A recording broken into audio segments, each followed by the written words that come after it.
Okay. Welcome, everyone. Good morning or afternoon, depending on where you are. I'm Nadia Oseguera Ramon, and I'm joined by Shania Johnson, my co-host. Before we get started with today's call, I just want to make a quick announcement that we are taking a brief hiatus during the month of July, and then we'll be back at the start of August. So this will be the last call for a little while. No, that's not quite Oh, true. I'm We'll sorry. have one more call. Okay, Nadia, thank you, sorry. Allison. Yes, Next week. so this is Yeah. not the Thank season you. finale.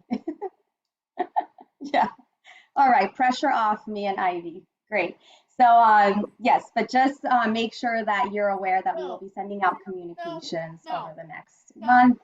Um, and we're not going to unmute to share national updates today. However, we do ask that you please drop any national updates into the chat, anything that you want folks to be aware of, and then we'll make sure to also put it on the pet forum. Shani, I'm going to pass it over to you for question of the day. Yeah, so we have an exciting topic today, but before we jump in, we want to prompt y'all with the thought-provoking question of the day. So you can post your answers in the chat. We might even have a couple of minutes for you to unmute and answer. How do you extend care and support to your communities within and outside of animal welfare? So let's see as those come in.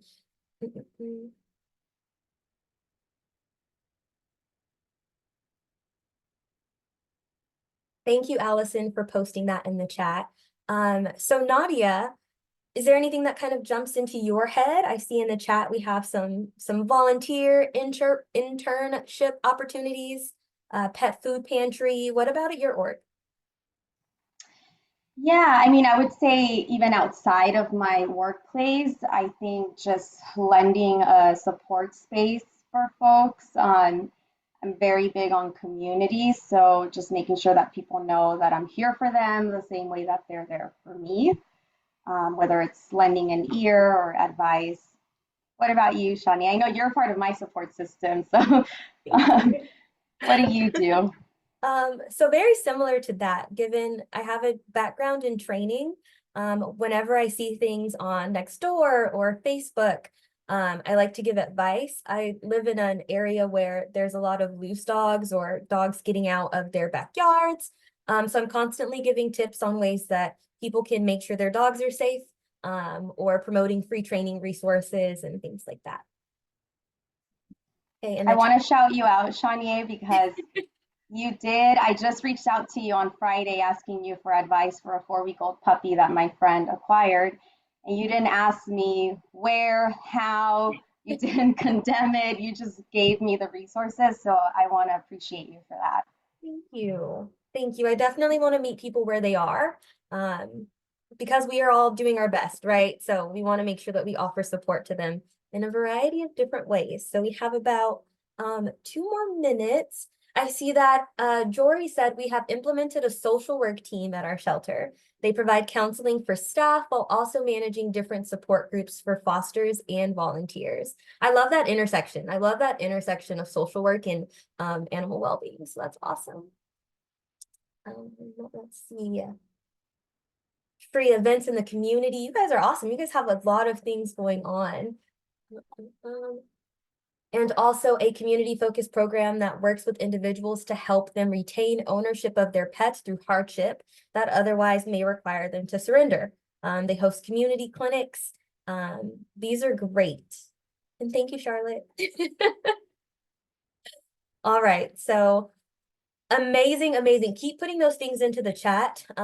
Again, this transcript will be in Maddie's forum. So if you guys are looking at this and going, I want to do that, jump over to the forum after this and check it out. To make sure that we have ample amount of time for our speakers, I want to go ahead and introduce them today, and our topic. Okay, so everyone, I've been practicing my pronunciation, so I just want to throw it out there that I'm like so proud of this because I absolutely adore the two speakers that are presenting today. So today we have Ivy Ruiz over from UC Davis Corrett Shelter Medicine Program, where she is an outreach specialist. And we also have Nadia Nadia Oseguera Ramon, who is also from UC Davis, and Nadia serves as their California State Program manager. So two amazing individuals are here for us today, and they'll be covering healing justice for trauma experienced in the workplace. So if you've ever struggled with work-life balance or the impact of work stressors, and you are in a position to create organizational change, this is the place that you want to be today. These two amazing BIPOC women have worked in high-volume shelters and clinics, and we'll talk about the impact of burnout and how they themselves have healed. The presentation today is going to focus on the importance of centering healing justice, a collective healing framework that will ultimately benefit individuals, teams, and organizations as a whole. They'll define burnout, they'll provide examples specifically to what they've experienced and overcome throughout their careers. So let's welcome them, invite them to give us their strategies, and listen with open ears because I am so excited.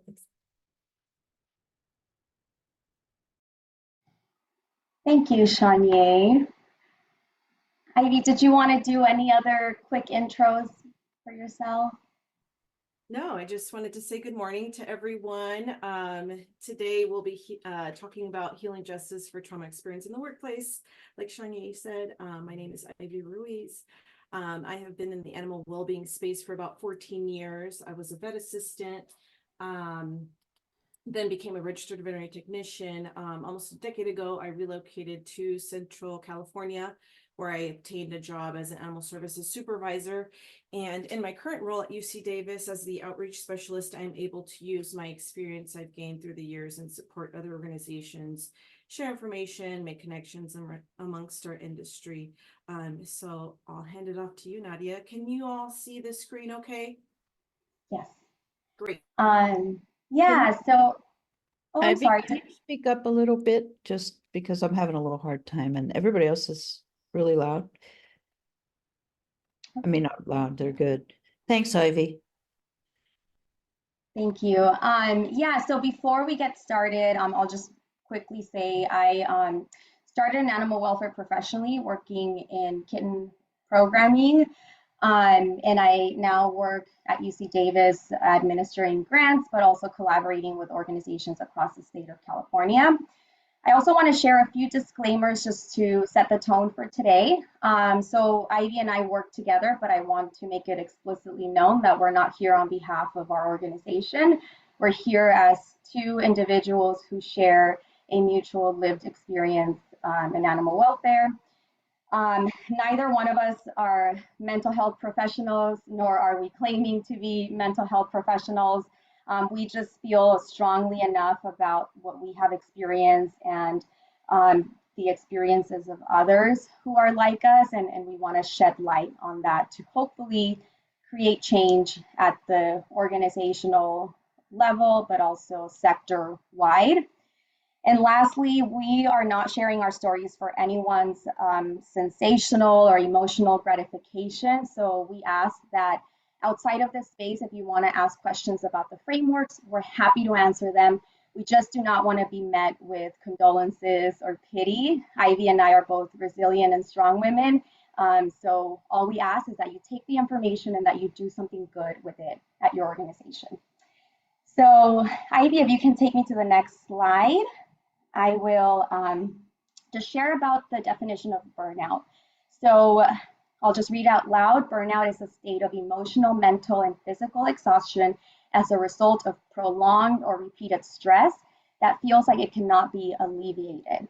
So I purposely made some of this text bold and big because as I was dissecting this definition, I thought about each one of these three factors: the exhaustion, the prolonged stress, the hopelessness. If those things happen on their own, that is grave enough and concerning enough. But when we're talking about burnout, we are combining all of these three things, and they manifest themselves in physiological and psychological ways. So I just wanted to acknowledge that this is a really big deal. We're not just talking about, oh, I'm just a little tired. It's actually very concerning. And I do also see Kareen or Karen who put something in the chat.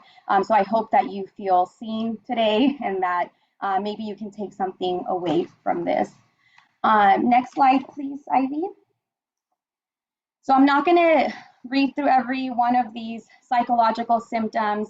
Feel free to take a picture, but I just wanted to point out a few things about these symptoms. So number one, these symptoms can all happen at the same time. So they don't, it's not just one or two, they can all happen at the same time. It is really important to take these seriously, because if you have folks operating under this mental state, from an outsider and someone who's experienced it, I deem this to be a hazard to have people functioning and working under these conditions. If you are somebody who is experiencing these symptoms, I highly encourage you to try to seek support from a mental health professional. The reason being that these symptoms can look a lot like depression, but also if burnout goes unaddressed, it can lead to chronic depression, which should be addressed by mental health professionals. Next slide. So the psychological symptoms are concerning enough, but they can also manifest into physiological symptoms that cannot be masked. Oftentimes, if we are experiencing any sort of mental health conditions or illnesses, we become very good at masking that. But you'll start to notice that staff might start to call out sick whenever they start to feel these physiological symptoms. And what I see a lot is when people are calling out sick, it's often a question of whether they are committed to the mission or whether they're lazy or unmotivated. But I urge you to please take a step back, because the likely explanation for people calling out sick is that they do care about the mission and they've worked themselves to becoming quite literally ill from all of the work that they're doing. And just like the psychological symptoms, I would also argue that the physiological symptoms are considered a work hazard if you have people operating under this condition. Next slide, please. So I'm not going to read through every single one of these causes of workplace burnout, but I wanted to put them out here because due to the nature of what we're doing in animal welfare, which is helping people and animals, a lot of these common causes are actually woven into organization culture, policies, and practices. And so I would ask you to please consider which one of these, maybe it's all of them, maybe it's some of them, but which of these causes are you upholding through your organization culture, through the practices and the policies that you're setting in place. And additionally, especially if you are in a position of power, which one of these are you willing to dismantle? Because there are ways that we can change the organization culture so that we can start dismantling these and create a more sustainable workplace. I really quickly want to give a shout out to Gen Z, who are the newest generation in the workforce, and they often do get a lot of crap. I guess I can't think of a better word, but they get a lot of crap for being so outspoken about how the historical workplace expectations are not sustainable. And so rather than meeting their demands with frustration or resentment, I also ask you to please examine what it is that you're doing that is causing the younger workforce to be so turned off by the demands of the workplace, and also to highlight that this is a generation that has experienced a lot of trauma, whether it's gun violence or the rising cost of living that is not matching the salaries. So please just consider taking in the feedback from your younger staff. Next slide, please. Okay, so now I'm going to talk about my lived experience, and I'm a little bit nervous to speak about it in this public forum, but I feel strongly enough about what we're talking about today that I am choosing to open up a little bit and give you all a little glimpse of where I'm coming from. So for starters, I do live with a few mental health conditions. I also live with chronic pain. And I see these as precursors or things that predispose me to burning out, both in the workplace and in my personal life. And it's not to say that, you know, having people that are predisposed to burning out takes accountability away from the organization, because I think the quite opposite should be true. I think that because we know that there are people with various levels of trauma or various mental and physical conditions, it's important to take accountability as organization leaders to be aware of who the folks in your organization are, what they're struggling with, and to act based on that knowledge that you might have. I also wanted to share a little bit about my personal life before joining animal welfare, to give you a context of how I understand or relate to burnout or harmful work conditions. So for starters, I experienced a lot of trauma in my life from a very young age, and it was nonstop for the first maybe 18 years of my life and beyond. But I bring this example up because it gave me a framework to understand what it looks like when a person in a position of power uses that power in a way that is harmful to somebody who does not have any power in that dynamic. It also allowed me to understand that it is very difficult for us to heal in the place or under the care or control of people who have caused that harm. For me, yes, experiencing trauma caused or probably contributed to my mental health conditions, but it also showed me how to build resilience, even being in that traumatic environment. And I say this because a lot of the times we are working in environments that are harmful, and so it is hard for us to heal. Those environments that harm us are not necessarily aiming to heal us. And what allowed me to build resilience was to build community from a young age, to build community with my schoolmates or with my siblings who were experiencing the same thing that I was. Before working in animal welfare, I worked in retail and customer care since the age of 16. And, you know, retail is sort of part of the capitalism machine where it just, you know, the goal is profit, really. And so that was my first exposure to working in an exploitive work environment. And I don't use the word exploitive lightly. I was actually very thoughtful and intentional in choosing that word. I did gain a lot of valuable skills working in customer care, and it's skills that I still use this day. However, I burned out continuously because I was working in a place where it was clear that profit was placed above the well-being of employees. It was also a norm to block people's ability to take time off. Employees were always underpaid and overworked. And the employee's value was explicitly and solely based on what outcomes we can produce. So when I joined animal welfare, I thought, oh, I'm going to be helping kittens. Like, how bad is it going to be? We all love animals. But I very quickly had the rug pulled out from under me, and I started to see the same exploitive patterns happening in that organization. Some of the examples that I want to share of the exploitation that I experienced that led to burnout might feel a little bit uncomfortable to hear, especially if this is something that you're seeing at your organization. But I ask you to please sit with that discomfort, because I can guarantee you that doing some introspection is going to help you and your team. So the first is, it was evident that my value as a person and an employee was tied to the metrics that I could produce. Again, this was a kitten foster program in Los Angeles where thousands and thousands of kittens are coming through the shelter, and the objective is to, I guess one of the slogans is save them all or help as many as possible. So nobody questioned me when I worked through my lunches, when I answered the phone on my days off, when I addressed emails 7 days a week, or when I worked super long days and weeks.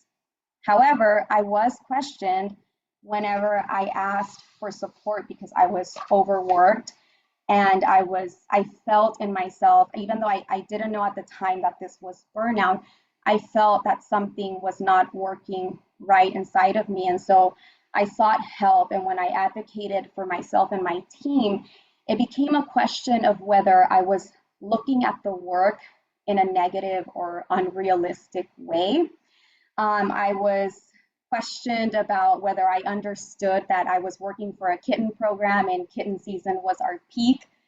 And this form of gaslighting continued for the 6 kitten seasons that I was a part of this program. I also want to be explicit that my requests that I was making were not unreasonable. It was things like advocating for my team to be able to disconnect on their days off or during off hours. I was advocating for my team to take a lunch break without having to work through it, and for them to receive higher pay. I was also advocating that if the executives at the top wanted us to increase the number of animals we were helping, that they should also understand that that required more hands on deck. Additionally, I showed some of the factors or the causes that lead to burnout earlier, and all of those factors were woven into the organization culture and the policies and the practices. The standards of professionalism set at this organization dictated that I needed to be stern, that it was not my responsibility to take care of others, and that my program would suffer or not be seen as successful if I couldn't justify why I was asking for more help. Additionally, there were lots of unclear expectations. The goalposts were constantly moving, and this was an already stressful environment. So having this seesaw of like, one day this is what we expect of you, but then we're going to move the goalposts the next day, that created a dynamic within the team where people didn't trust each other, where they didn't feel safe leaning on one another. And what I saw as a manager was that people were suffering in isolation. I was also both micromanaged, but then told that I needed to be better at making decisions. And when I did flex my decision making, I was questioned about why those decisions were made. And to that, I also want to point to my last bullet point here, which talks about the white supremacy and animal welfare and my effort as a brown person to navigate this space, just as an individual, but also to advance racial equity. So being in animal welfare as a Latina, my identity has been weaponized against me. So I have been met with labels like divisive, defensive, angry, or overly emotional. And these labels are usually put on me whenever I'm pushing back on systems that feed white supremacy, or on the flip side, systems that are fed by white supremacy. I've also joined many DEI spaces because I believe in the need to advance racial equity in our sector. I've done a lot of work alongside white counterparts in the field, and I've attended a number of unconscious bias trainings. I have lent my point of view and my expertise often to my detriment, because it is stressful and mentally exhausting to have the conversations over and over and to be met with defensiveness instead of curiosity, or to witness people centering white comfort instead of racial equity or BIPOC discomfort and pain. The expertise of us BIPOC are largely ignored, and it is demoralizing and disrespectful to our lived experiences when we're asked to participate in DEI conversations, but then we are dismissed, or we are made to believe that we have to do emotional labor for others who do not resonate with our lived experiences. And lastly, I just want to highlight that, already, so being BIPOC, we're already carrying a lot of the painful consequences of the white supremacy and racism that permeates animal welfare. And so to then be asked to carry the emotional labor of others actually is detrimental to us. And so for me, I just ask for any folks that are truly interested in learning and advancing. I am willing to answer questions if they come from a place of curiosity, but I'm not willing to do emotional labor for others. And I would guarantee you that the BIPOC in your lives probably feel the same way. So with that, I'm going to hand it over to you, Ivy.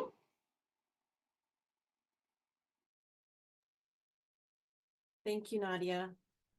So now I'll share a little bit about my lived experience, and there are 3 types of veterinary sectors that I've worked at, and I'll be sharing my journey at each one. Can y'all hear me okay? Okay. It would help if you could speak up a little bit. Okay.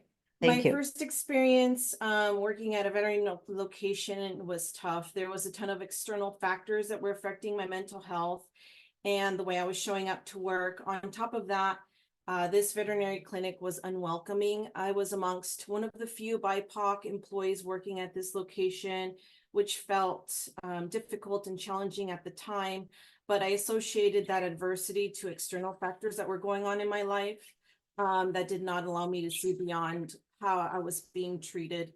I was hired as a vet assistant and was shoved around without notice or say to work in different areas of the hospital, and somehow landed in the front office attending to clients while being expected to translate without additional compensation. I did what they asked me to do and didn't complain much. And so I often reflect on that experience as a whole and realize how I was mistreated both internally by my own peers and management and externally by entitled customers. There was a lot of discrimination, microaggressions, bullying, which was very much related to my race and my pregnancy. I experienced burnout in more ways than one. I quickly became discouraged and felt isolated, but I needed to keep this job for the experience. And to be quite honest, I needed a positive reference to be able to move on. So at the first shelter I worked at, I was hired contingent. I passed my RVT state boards. There was a ton of felt overwhelming. In this role, I saw many injured animals. Some we treated medically. However, most we could not save due to the severity or of the injury or the illness. We had very specific directives from management regarding limitations on how much time and money we were allowed to spend on medical cases because there was this misalignment in the vision between management and the medical team, this caused frustration and confusion, which essentially led to burnout. We had high levels of intake and high levels of euthanasia for all the reasons: injuries, illness, space, behavior.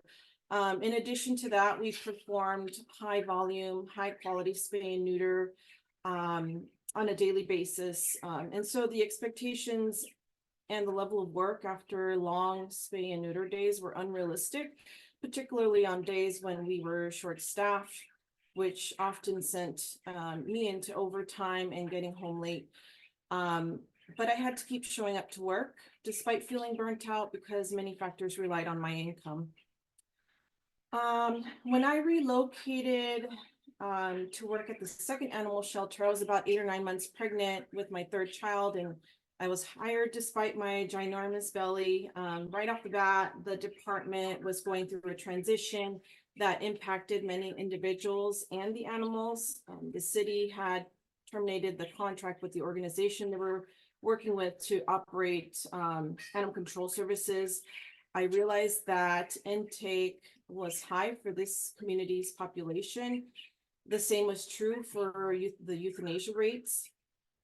I helped in developing procedures and protocols that would organize our operation, but I helped organize protocols and policies, and which led us to more positive outcomes. But despite the success in the areas. It always felt like a battle with the management team and our council members. They challenged every matter despite my knowledge and my expertise in this field.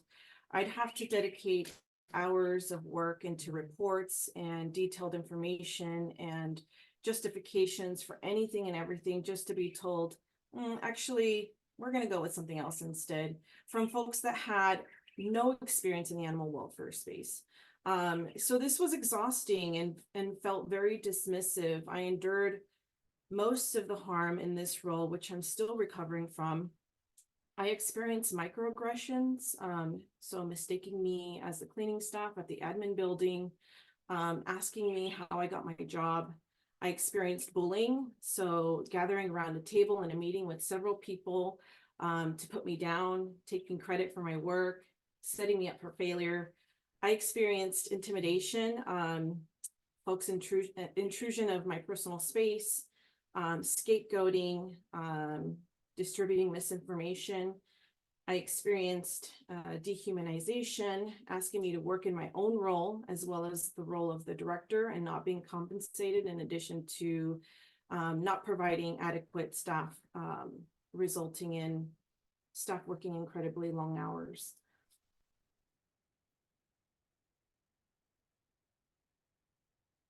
So as BIPOC folks, we experience harm on a daily basis.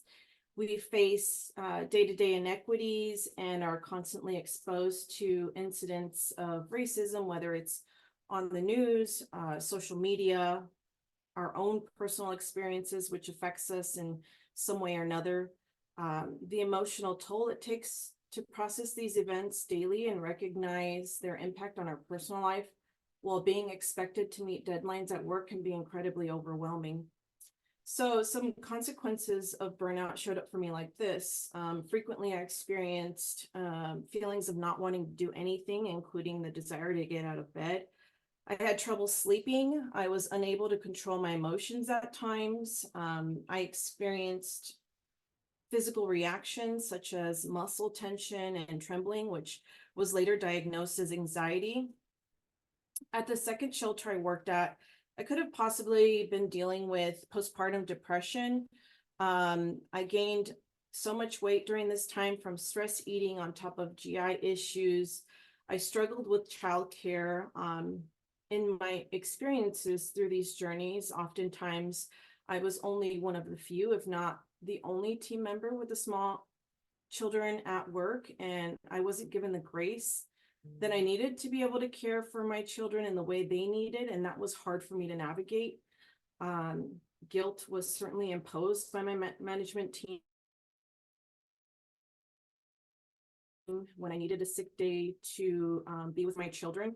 And I know that I talk a lot about my children, but I wanted to bring the parent caregiver perspective to this space because it's important to acknowledge that as a mom, I can still be passionate about this work in animal well-being space and be just as productive as anyone else. And in my experience, empathy and compassion has not been offered in this profession to those of us with children. So I encourage you all to be thoughtful and understanding of our differences.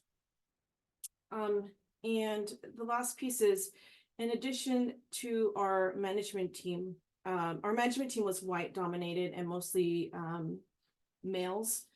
So white supremacy and patriarchal culture was alive and fierce.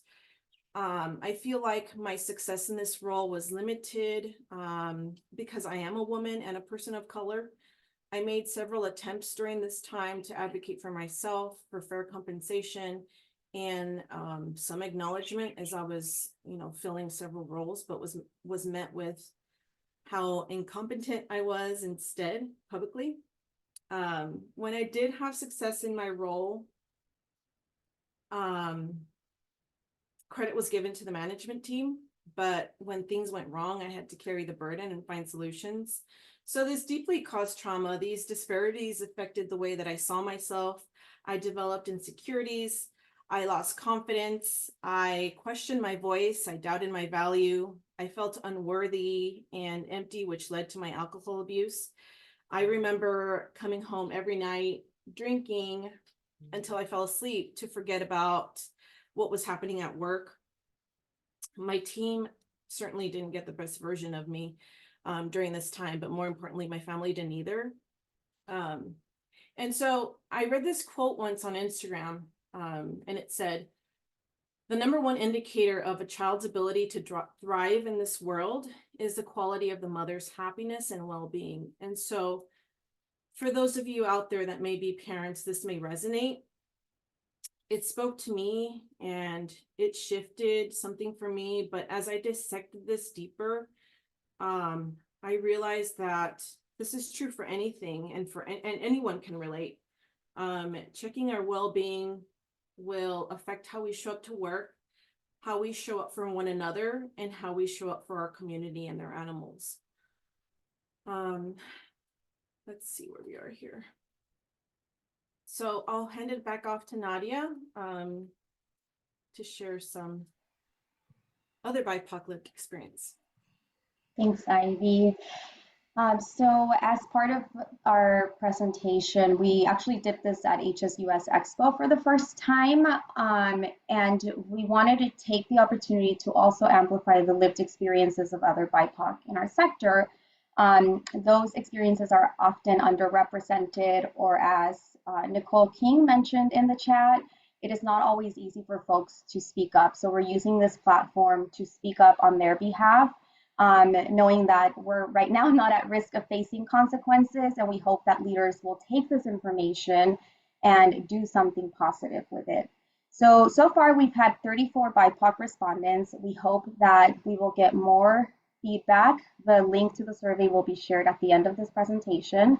And so it was a lot of the things that resonated with me and my own experience. And woven into these reports of burnout are also those common causes that I shared initially.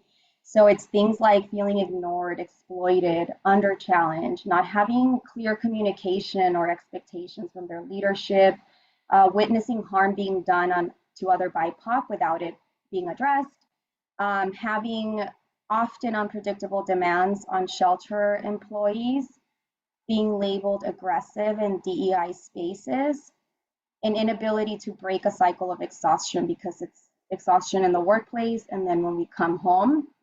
And then a combination of having personal challenges and then also coming to work and facing even more challenges. And lastly, having to work more than one job or not earning a thriving wage. This one really weighs heavily, I think, because we're going to talk about how Ivy and I found healing, and I want to name that my healing pathway has come out of privilege. Like there's going to be some stuff that you can take home and do today, but I also want to acknowledge that if somebody does not have disposable income, it's going to be more difficult for them to receive the care that they need, whether it's physical or mental. I think the next slide is you, Ivy. Maybe.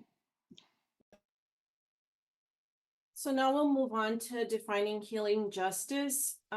Healing justice is a framework that centers on the intersection of social justice and collective healing. It aims to disrupt systemic oppression and intergenerational and/or historical trauma that has deeply impacted individuals and our communities of color who have experienced harm. Healing justice acknowledges and recognizes the need for both individual and collective healing through transformative practices.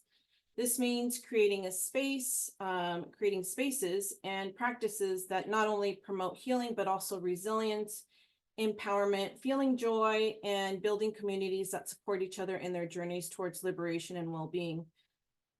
So in a world where they are trying to make a society where everybody is standing alone, because trauma can be very isolating and make us feel lonely, but knowing and understanding that you are not alone, we don't have to keep feeling like we have to be alone to heal.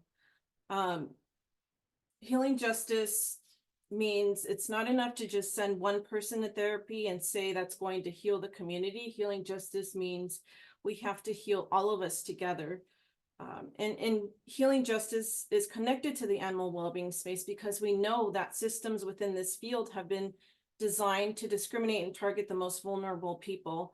We know that animal welfare has historically structured our practices around white supremacy and saviorism, which target marginalized communities.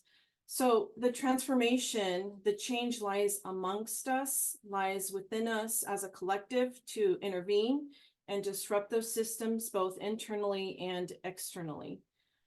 So briefly, I'll share a little bit about my healing journey.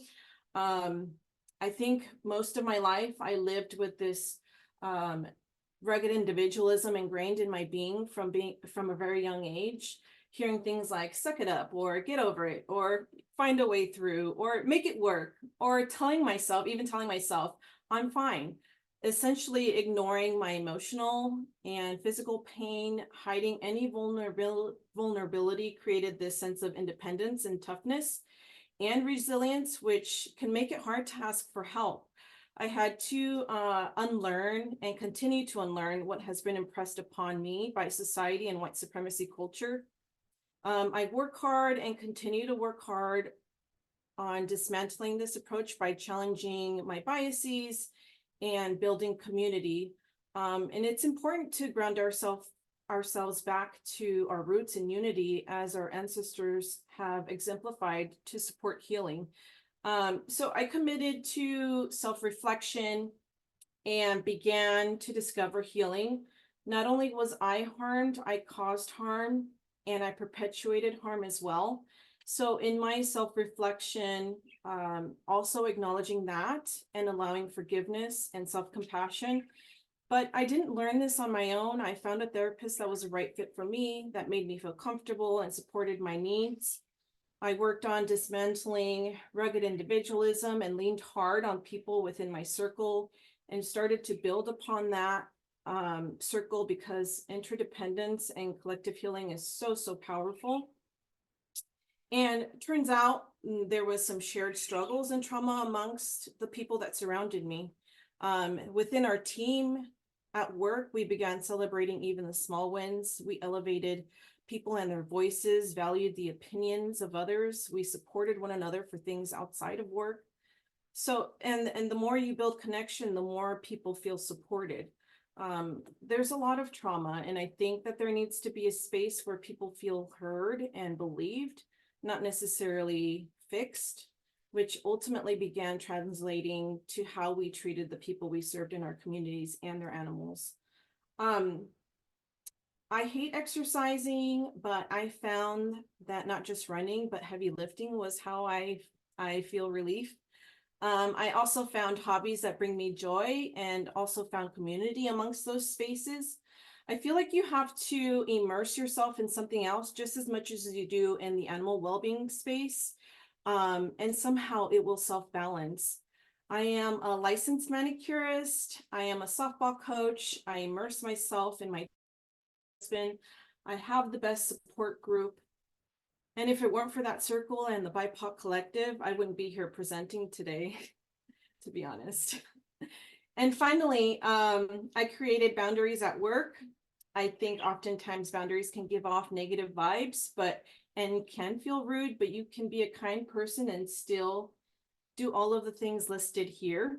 I won't name them for the sake of time. And let's see. And now I'll pass it off to Nadia for her to share her healing journey.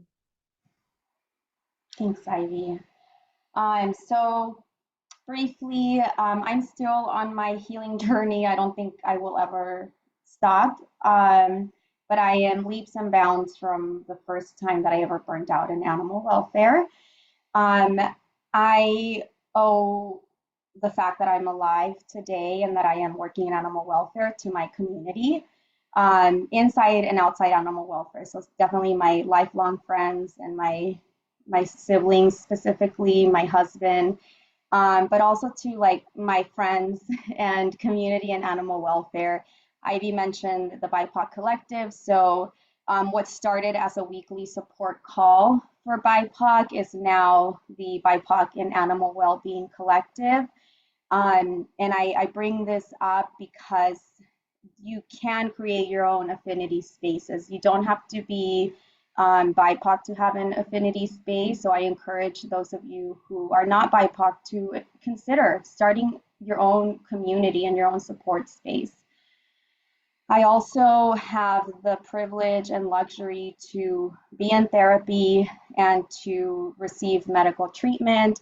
And this is also because of community. I proudly say I share a therapist with one of my dear friends because I needed a very specific person to walk me through my healing process.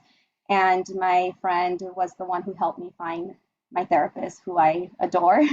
And then medication. I've lived my entire life since childhood with anxiety, depression, ADHD, and I was always afraid to receive treatment because I didn't want to get any bad side effects. But talking with my friends openly about that and hearing their experiences with medication gave me the courage to start it and to give it a go. Like Ivy, I enjoy strength training. The mainstream fitness stuff never resonated with me. And so strength training allows me to be in the moment and to feel good mentally, which is the objective for me. And I've also become good at setting boundaries and sticking to them, but I do want to acknowledge that also having the ability or the freedom to set boundaries is also something that comes with a level of privilege. Certainly in my last job, I would have been retaliated against in indirect ways if I was trying to set boundaries. So the way I navigated that toxic environment was by just sneaking in whatever boundary I could. So not answering my phone in the middle of the night to set the precedent that that I need to sleep, first of all, and I'm not going to answer my phone in the middle of the night. Then when I became a manager, it was important for me to model boundary setting and to encourage that. So ways that managers can encourage that is don't bother your staff when they're not on the clock. Don't set the expectation that people have to be checking phones. If, like, I had a foster phone when I was working in foster care sector, and so if you have a foster staff and they are answering phones or expected to answer phones, please be aware, especially in the state of California, that they need to be compensated for that. I also have learned to prioritize my well-being above any goals or metrics. I had to undo some of the saviorism that I was carrying within me to really believe that I am more than just my job. I am more than any metric or organization goals or missions, because as I shared earlier, I realized that my value was only tied to the metrics. And if those metrics stopped being produced, then I was no good. And so I really had to undo some of the stuff that was making me feel that I was the only one that can achieve everything and that I was carrying the burden of all cats being saved in the area that I lived in. And lastly, because my community shows me grace and love and compassion, and I do the same for them, I was able to understand, wait, I can do that for myself too. And also to accept that compassion, love, and grace from others. So again, I'm still on the journey, but I hope that some of this resonates with some of you.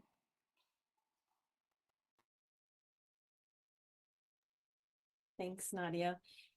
Really quickly, we'll go through healing justice framework. When thinking about healing justice in animal welfare spaces, it involves recognizing and addressing the interconnectedness of social justice issues, trauma, and well-being within the context of animal well-being work.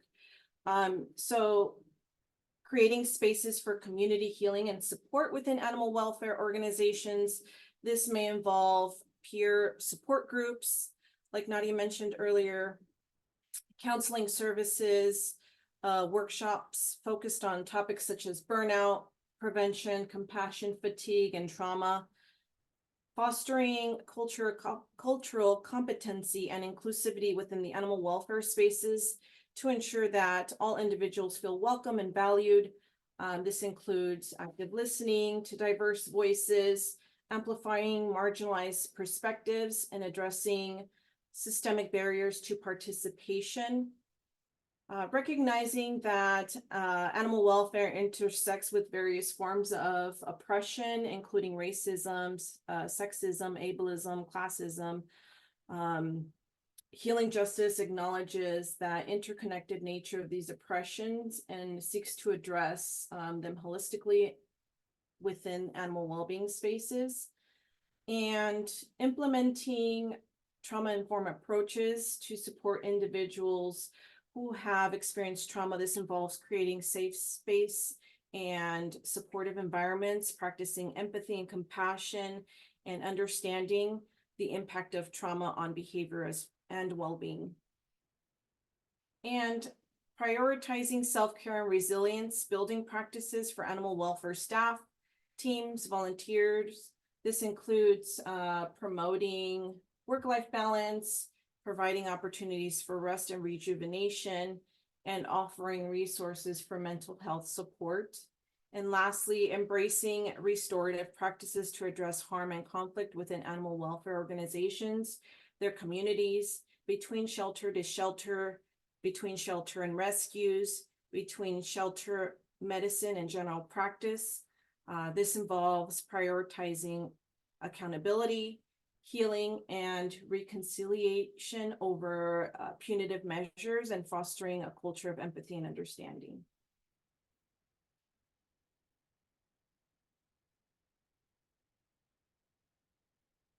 So, Nadia, do you want to close this out, or? Yeah, I see we're at time, so we'll share these resources in the pet forum. We have a couple links here. I don't know if anybody grabbed them, but it's we put together a list of well-being resources. You can also create your own for your organization and your community. And then we'll also share the link to the survey if anybody else wants to share their experience. A question for you all to consider, we'll also put it in the pet forum, is based on what you learned today, what will you bring back to your team to promote well-being and prevent burnout? And that is all we got today. So thanks all for listening with an open mind. Shania, do you want to close us out? Yes, thank you both so much. I'm so excited to hop over to the forum and see everything that everyone has to say. To everyone that joined us, thank you. Ivy, Nadia, your vulnerability and your openness is so appreciated. I don't know if y'all caught the chat, but there's a lot of love for you in there. So thank you so much for sharing your experience and highlighting a little bit into what perspective can look like. So thank you. Thank you. Take care, everyone. Bye.